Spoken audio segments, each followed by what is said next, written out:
pastor Jesus. Hoje nós temos a honra, né, de receber o pastor Adriano Canela de Fogo, né, para fazer aqui a entrevista com ele, né, algumas perguntas. Vamos receber o pastor, né? Seu, galera, tudo bem?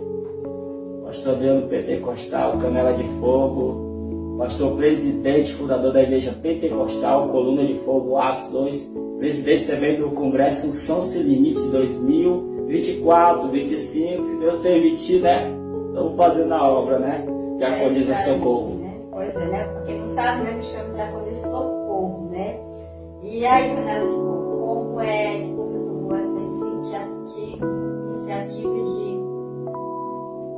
de ser pastor e, além de pastor, ser um fundador do ministério? Em primeiro lugar, desde já, é muito difícil estar conversando diretamente com minha esposa, né?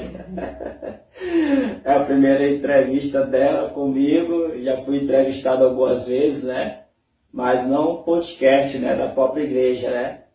E ela acompanha a minha caminhada, sabe como é que é as coisas. Estamos cara a cara e diante de vocês também que estão nos vendo, vão nos ver depois também, a gravação.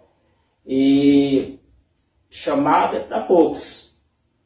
Então você que acorda comigo e dorme comigo, caminha comigo, sabe que as pedradas são grandes, a gente sofre por tribulações, por luta, por dificuldades. E eu creio que você também que leva um ministério verdadeiro com Deus, que está nos assistindo agora, sabe que não é fácil essas batalhas, essas lutas. Às vezes tem problemas familiares, né? Amigos e pessoas que não entendem, né, o que é realmente o Evangelho de Deus.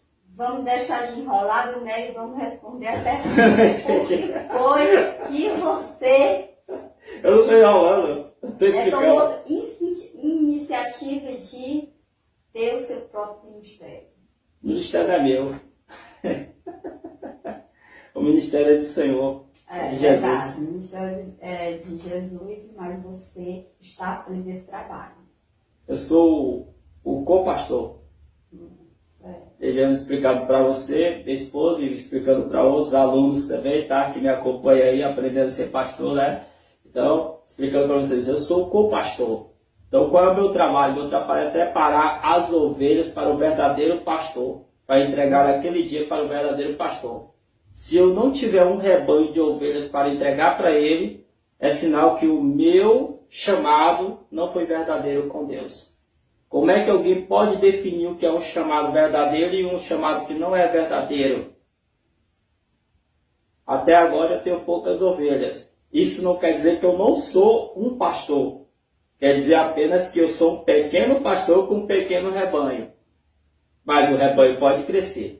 Como é que eu posso explicar isso biblicamente? Jacó estava com um rebanho gigantesco. Era gigante o rebanho de Jacó. Mas foi lá o seu Labão. Seu Labão olhou. Labão, né? Isso, seu sogro Labão. Sogro de Jacó, né? Exatamente. Chegou lá e disse, não, ele vai sair daqui, chegou aqui sem nada e vai sair daqui com tudo. Espera aí. Ele chegou pequeno, sem nada, nadinha de nada. E prosperou. Ali no meio de Labão. Labão disse que Jacó chegou lá sem nada e sem nada ia sair de lá? Jacó chegou sem nada e sem nada ia sair de lá. Essa era a própria... Isso era realmente o que deveria acontecer. Mas não. Isso era a ideia de Labão? Não, a ideia de Labão era, até porque Labão era idólatra. Labão não seguia o mesmo Deus que realmente Jacó servia. Nem Jacó também servia. Jacó, biblicamente, ele não vai passar no teste, né? A gente sabe disso aí, é claro. Então o tal que foi substituído para poder substituir Jacó por José. Entendeu? Deus não falava mais com Jacó. Até porque Deus mandou ele para uma terra chamada Luz. E ele saiu de lá e foi para a terra de Labão. Para viver com Labão. Até porque não tem como você gerar algo numa terra que não tem nada.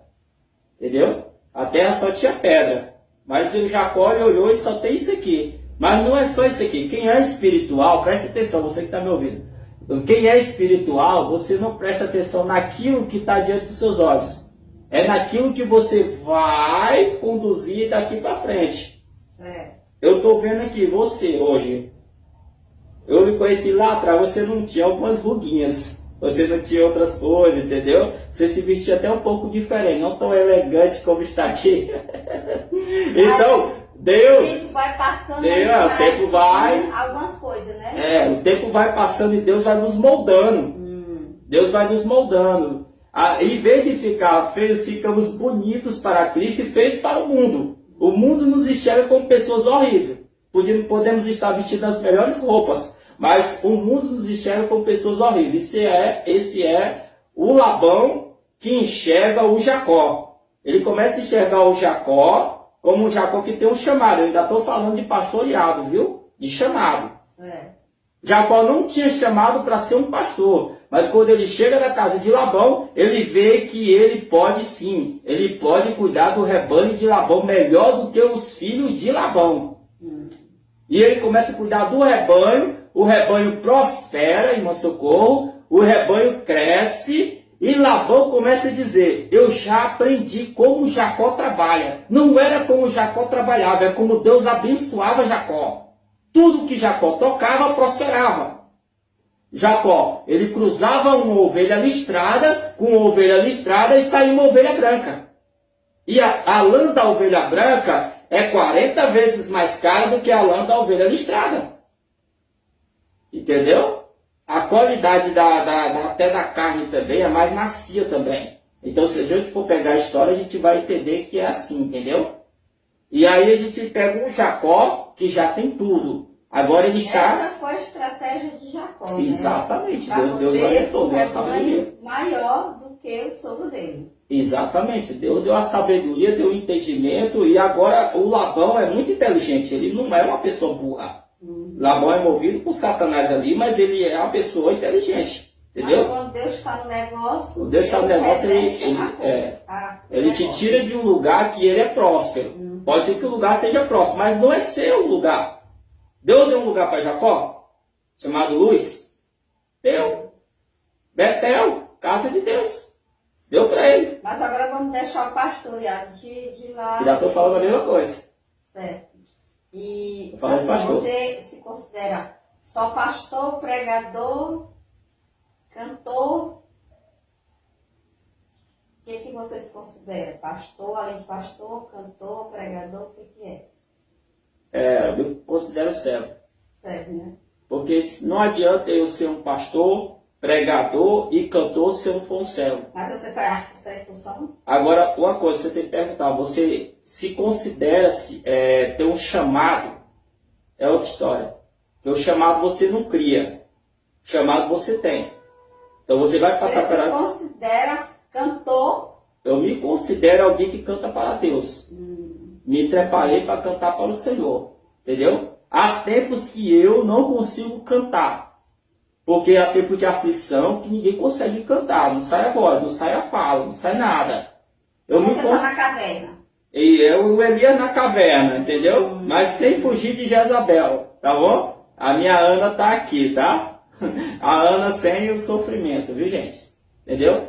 Então... A Ana é a peninha, como é? Não tem penina na história, tá? Tem não. Que a promessa já se cumpriu, entendeu? Então não tem a penina na história. Então eu me considero sim um líder, me considero uma pessoa com responsabilidades para cumprir, cuidar de pessoas, mas as pessoas olham para mim e podem dizer, eu não me considero um pastor, entendeu? Elas podem dizer isso. Eu não lhe considero um líder. Pode dizer isso. Eu não lhe considero um cantor. Pode dizer isso também. É o direito. É o direito de resposta da pessoa. Entendeu? Ela não precisa aceitar. Agora só tem uma coisa. Quando você... Tem pessoas que já disseram, eu não gosto de você. Mas quando eu começo a cantar algum louvor, a pessoa está chorando lá no canto. Porque não é eu. É aquilo que está em mim que toca a pessoa lá. É o Espírito Santo de Deus. Aí eu concordo, é verdade. É o Espírito Santo de Deus. Tem pessoas que dizem, eu não gosto da sua mensagem, não gosto da tua pregação. Mas no culto ela não vai embora. Ela diz, que demora,